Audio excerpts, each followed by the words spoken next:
Welcome to the Free Press Inc. This is the final installment of a four-part series on why evolution is not science. It's born of two books that I have written and are available on Kindle, The Evolution of Evolution, A Theory in Chaos, and The Alchemy of Evolution. Let's look at why evolution is religious. Charles Darwin was a medical student who failed in his studies and later changed his major to theology. His only degree throughout his career was in theology, and he wrote a book called Origins, for which he became famous for, outlining his view of natural theology. Darwin was an avid reader in school of the Bridgewater Treatises. These were essays or articles that outlined views that advocated natural theology. Darwin even said that he could have quoted Paley's Natural Theology from heart. In an introduction to his book called Origins, Darwin quoted William Whewell, who had written an article in the Bridgewater Treatises. Quoting Whewell in his book showed that he was going to follow the example of William Whewell. Whewell was an advocate of natural theology using inductive science, which is a philosophical form of science. Darwin later in life disagreed with Paley, whose arguments for the selection of species in nature was one of divine selection. Darwin was an advocate of natural selection. Natural theology, which argues the design in nature, tells us of God's teleological influence on changing species. Natural selection replaced this view with Darwin, as his natural theology was a belief in the slow transformation of species by natural causes. In fact, Darwin's natural selection was his view of natural theology. Darwin still had questions. He was not fully convinced of his own viewpoint, and at one point in time confessed that he had doubts. Before this, however, Darwin traveled around the world after graduating from school aboard the Beagle.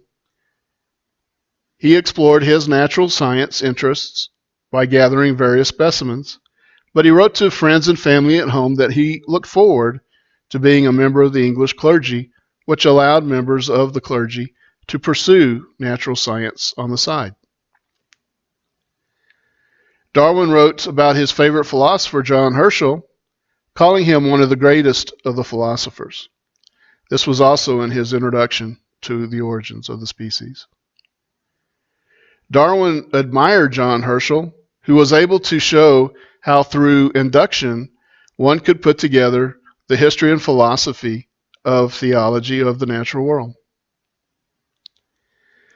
This was sanctioned by the clergy, who viewed induction as a useful tool of theology and religion. And in fact, it was the scientific method by which Darwin presented his thesis on origins.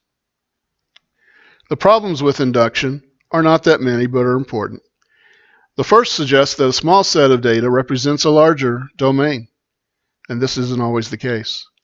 The second says that there is order or a law to be discovered where one may not exist. And as data is used to support a thesis, induction is incapable of refuting an erroneous thesis. And this is the critical error of induction. Darwin believed in the transformation of species. He tried to discover the mechanism of transformation but failed. And neo-Darwinists have also tried to discover the mechanism of transformation, but they also have failed. As we have seen in previous slides, all changes in finches produce finches, lizards, lizards, turtles, turtles. All of the observed changes in species that Darwin saw on his journey were simple mutations. There were no transmutations. And as we have talked about before, where there is no observed data, there's no math. And where there is no math, there are no laws of nature or principles of science. Evolution has no foundation in empirical science. Darwin's inductive science is not proved empirically by the neo-Darwinists. Evolution is not science. Again, science is not what one says it is, thinks it is, believes it is. Even though some say evolution is science, they think it is science, they believe it is science.